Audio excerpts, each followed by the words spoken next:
تبارک و تعالیٰ نے ذکر کیا ہے صلاۃ کا۔ اس کی وجہ یہ ہے کہ نماز کا تعلق انسان کی عادت سے ہے۔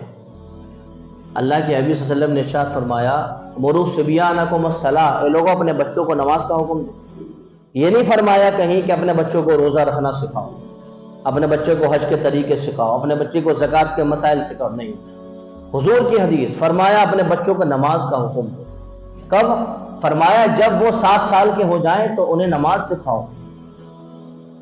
اور جب وہ بولنے لگیں تو اپنے بچے کو سب سے پہلے اللہ تبارک و تعالیٰ کی توحید سکھاؤ، انہیں حضور کی رسالت سکھاؤ، انہیں حضور سے محبت سکھاؤ، انہیں اہل بیت کی محبت ان کے دل میں ڈالو کہ اللہ کے حبیب صلی اللہ علیہ وسلم کے افعال یہ تھے، ان کے کردار یہ تھے۔ اہل بیت ازواج مطہرات ہیں، حسنین کریمین ہیں، سیدہ فاطمہ ہیں، زینب ہے، رقیہ، اہل بیت حضور کے خاندان والوں کی محبت اپنے بچے کے دل میں ڈالو۔ پھر جب وہ 7 سال کا ہو جائے تو اس کو نماز کا حکم دو۔ بیٹا نماز اس طرح پڑھی جاتی ہے۔ اچھا نماز کا حکم وہی شخص کرے گا اپنی اولاد کو جو خود نماز پڑھتا ہو؟ جو نماز نہیں پڑھتا، جس کے دل میں نماز کی اہمیت نہیں ہے، نماز کی عظمت نہیں ہے، وہ دنیا کے مشاغل میں گرفتار ہے، کام دھندوں میں الجھا ہوا ہے، اس کو فرصت نہیں ملتی، اس کو وقت نہیں ملتا کہ وہ اللہ کے دربار میں اپنی پیشانی کو جھکائے، وہ اپنے بچے کو نماز کا حکم کرے گا نہیں، کیونکہ اس کی عظمت نماز کے اس کے دل میں نہیں ہے، نماز کی قدر و منزلت اس کے دل میں جاگوزی نہیں ہے، وہ اپنے بچے کو کبھی نہیں کہے گا۔ اس کے سامنے جس کی عظمت ہوگی وہ اپنے بچے کو اسی راہ پر اور اسی راستے پر ڈالے گا۔ اگر وہ بزنس میں کامیاب ہے تو اپنے بچے کے بارے میں سوچے گا کہ میرا بچہ بھی بڑا تاجر بنے۔ اگر وہ پڑھا لکھا شخص ہے تو وہ یہ سوچے گا میرا بچہ بھی پڑھ لکھ کر بڑے عہدے اور منصب پر پہنچ جائے۔ اگر وہ دیندار ہے تو وہ یہ سوچے گا میرا بچہ دیندار بنے اور جہنم کی آگ سے بچے۔ نمازوں کا پابند ہے، روزوں کا پابند ہے، شریعت کے ہر حکم کی پابندی کرنے والا ہے، تو وہ یہ سوچے گا میری جو اولادیں ہیں وہ اسی طرز پر چلیں اور وہ اللہ کے احکام کو فراموش نہ کریں۔ لیکن جس کے دل میں نماز کی اہمیت نہ ہو، جس کے دل میں نماز کی عظمت نہ ہو، جو قدر و منزلت سے واقف نہیں ہے نماز کے، وہ اپنے بچے کو مروا صبیانکم بالصلاۃ، حضور فرما رہے اپنے بچے کو نماز کا حکم دو، وہ کیسے نماز کا حکم دے گا؟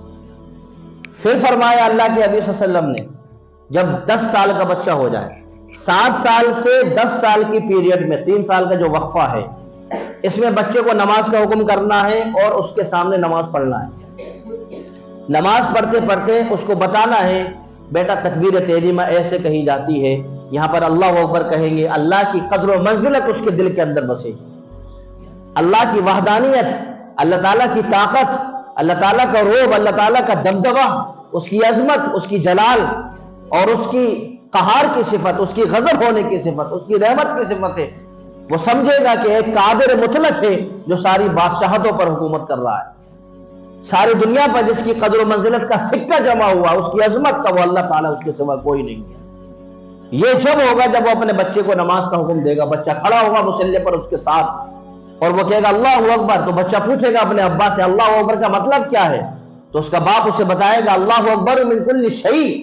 اللہ اکبر کا مطلب یہ ہے کہ اللہ ہر چیز سے بڑا ہے۔ بڑے ہونے کا یہ مطلب نہیں ہے کہ وہ قد کے اعتبار سے بڑا ہے، وہ جسم و جثے کے اعتبار سے بڑا ہے۔ بڑے ہونے کا مطلب یہ ہے کہ اس کی عظمت اتنی ہے وہ ساری کائنات پر حاوی ہے، اس کا علم اتنا ہے سارے علموں کو وہ محیط کیے ہوئے، اس کی عظمت کے سامنے کسی کی طاقت نہیں چلتی، اس کی طاقت کے سامنے ہر طاقت کو زوال ہے، اس کی قدرت کے سامنے کسی کی قدرت نہیں کرتی، اس کی تدبیروں کے سامنے لوگوں کی تدبیریں فیل ہو جایا کرتی ہیں۔ وہ کسی چیز کو ہونے کا حکم دیتا ہے فیکون تو وہ ہو جایا کرتی ہے، اس کے لیے اسباب نہیں چاہیے نہیں پڑتی۔ یہ 7 سال کی عمر میں جب بچے کو حکم دے گا باپ بیٹا نماز پڑھو، پوچھے گا وہ بیٹا باپ سے اپنے نماز کیا چیز ہے؟ 7 سال کا بچہ نماز کے بارے میں تو جانتا نہیں، نماز کیا چیز ہے، نماز کیا چیز ہے؟ اب نماز کے بارے میں وہ بتائے گا،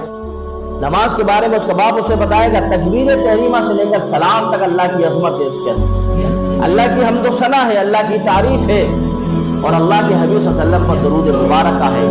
یہ وہ بنیادی چیز ہے جو آپ کو اپنے بچے کے اندر داخل کرنا ہے۔ اب 7 سال سے لے کر 10 سال کا جو عرصہ ہے،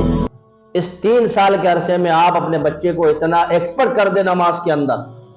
کہ وہ نماز کے ہر جز سے واقف ہو جائے، وہ سمجھ جائے رکوع کسے کہتے ہیں، سجدہ کسے کہتے ہیں، قیام کسے کہتے ہیں، اللہ تعالیٰ ہم قیام میں ہیں تو کیا اللہ تعالیٰ کو کیا سمجھ رہے ہیں، ہم رکوع میں ہیں تو اللہ کی حمد کس طرح کر رہے ہیں، ہم سجدے میں ہیں تو اللہ تعالیٰ کی تعریف و توصیف کس طرح کر رہے ہیں، یہ بچے کو 3 سال کے عرصے میں آپ کو سکھانا ہے۔ پھر اللہ کے حبیب صلی اللہ علیہ وسلم نے ارشاد فرمایا، اے لوگوں، جب تمہارا بچہ 10 سال کا ہو جائے تو اسے نماز نہ پڑھنے پر مارا جائے۔ مارنے سے مطلب یہ نہیں ہے کہ باپ ڈنڈا لے کے کھڑا ہو گیا اور سوتے ہی رہ رہا اسے، اتنا بری طرح اسے مارا کہ وہ بچہ نماز تو کیا وہ کسی رکن کو کرنے کو تیار نہیں۔ یا مارنے سے مراد یہ نہیں ہے، مارنے سے مراد تنبیہ کرنا۔ اگر آپ کی ڈپٹ سے کام چل جائے تو ماننے کی ضرورت نہیں، آپ کی آنکھوں سے کام چل جائے تو کہنے کی ضرورت نہیں۔ اگر آنکھوں سے کام نہیں چل رہا، بچہ آپ سے ڈرتا نہیں، زبان سے کہا جائے، ہر اسباب اکٹھا کیے جائیں، ہر وسائل اکٹھا کیے جائیں اس کو اس بات تک لانے کے لیے کہ وہ نماز پڑھنے والا بنے۔